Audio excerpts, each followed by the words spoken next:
football and NFL hats here. What are your realistic expectations for this legendary NFL coach, Bill Belichick, making his college football debut coaching tonight?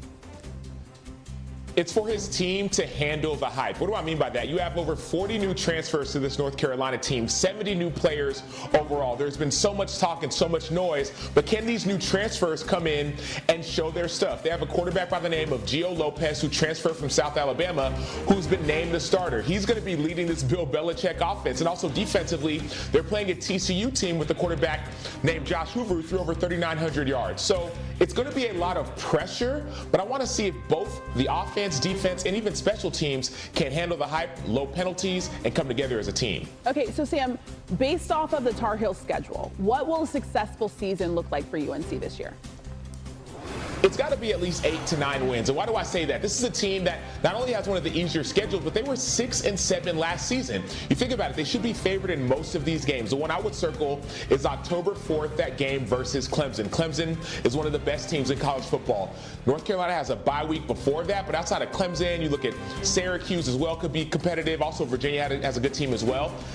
North Carolina should be favored, and so I think they should go from at least 6 wins from last year to 8 or 9 with Bill Belichick this season. All right, according to ESPN Analytics, UNC has the third easiest schedule in the ACC. Only Virginia and Wake Forest have easier schedules. Sam, stay there. New on SportsCenter, how weird does this look? Micah Parsons in a Packers uniform for the first time, practicing with the team ahead of their opener Sunday against the Lions. Parsons switched his number from 11 to 1. The Cowboys opened their season Thursday against the Eagles, and yesterday Dak Prescott talked about the trade and moving forward. I can't say I was completely surprised, but I definitely didn't think he was going to get traded. I'll say that. But just with the way that their negotiations went down, obviously, to some extent, I mean, hell, y'all were asking me questions. It seemed like it got personal in their hands. So, like, that's why I wasn't surprised. If nothing would have been done, we'd sit here and y'all still would have been asking me whether he was playing in a couple of days or when he was going to be playing. That would be a lot more of a headache and distraction than getting a solution to it. I know adding a guy like Kenny Clark, adding a true leader, a real man that's going to only elevate this team, who's been a Pro Bowl player and is excited about being here. Sam Acho is still with us, and NFL insider Dan Graziano joins us right now. And Dan, we just heard from Dak Prescott. What are you hearing about how the Cowboys defense is preparing for Week 1 without Micah Parsons on that field? Yeah, I mean, interesting. He didn't really participate in any training camp practices, so they've been preparing all month without him. And, you know, obviously you'd rather have Micah Parsons if you're going up against the Super Bowl champs on Thursday night, but the Cowboys defense under new coordinator Matt Eberflus, was installed this offseason, and Micah Parsons wasn't a big-time participant. So the Dallas coaches feel good about the way the guys who have been practicing have taken to the new system, and they feel like they're in a good place with it. They did get Deron Bland, one of their star cornerbacks, signed to an extension over the weekend, so they're really just kind of going on about the rest of their business after the seismic events of late last week. Yeah, and Dak Prescott alluded to it right there. He said that it's been a bit of a distraction with those questions. Sam, without Parsons, how do you see the Cowboys matching up against the defending Super Bowl champs on Thursday night, the Eagles?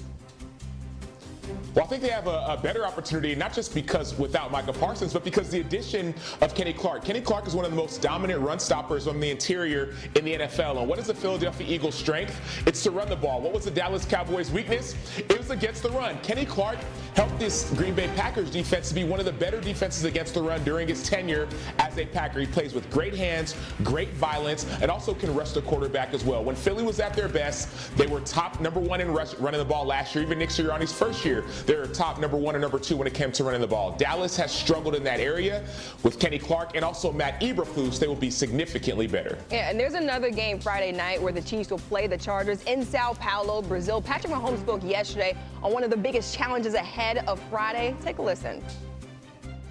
The trainers and coaches have really done the research, and they understand what we need to do. So now it's just going down there and playing football. And I think more than anything, it was just explaining to some guys how far the trip was. Some guys didn't understand how far the travel was. Travis, even though he just was down there like last year.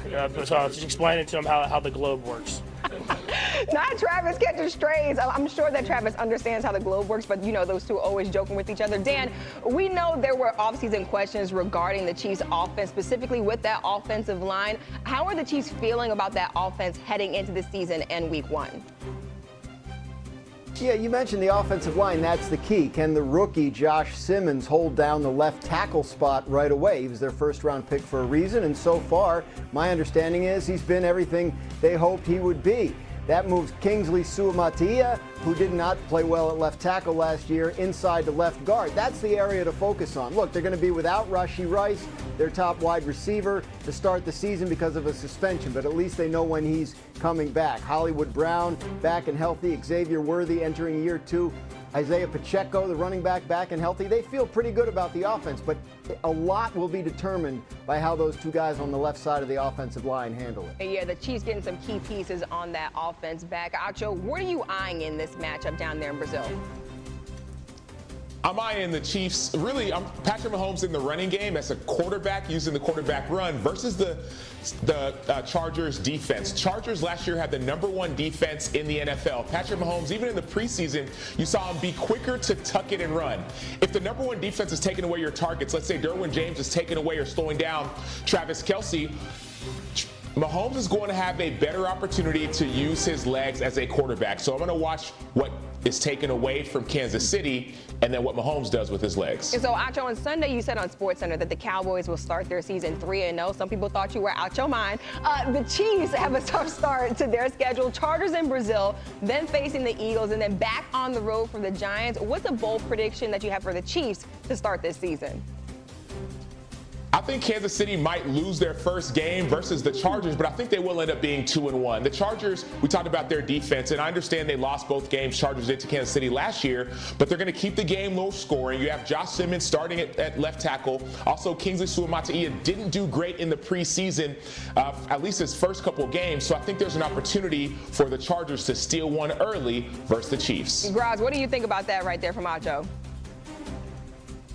Yeah, it's very reasoned. I'd like to revisit the 3-0 Cowboys from the other day. I'm interested because that's a real against the grain take there. 2-1 Chiefs. I don't think we're surprised. Acho, explain yourself with that one real quick. So we talked about it. Let's look at the offensive line of Philadelphia. They're starting, well, #1, Landon Dickerson, left guard, coming off an injury. You have another guard, Tyler Steen, as well, first-time starter. Kenny Clark put him in there. But also week 2, you got the New York Giants. There's a lot of question marks in New York. I think that the Cowboys could win that game. And then the Chicago Bears. We're excited about Caleb Williams, but there was some struggle with the Chicago Bears at least last season, even in the preseason.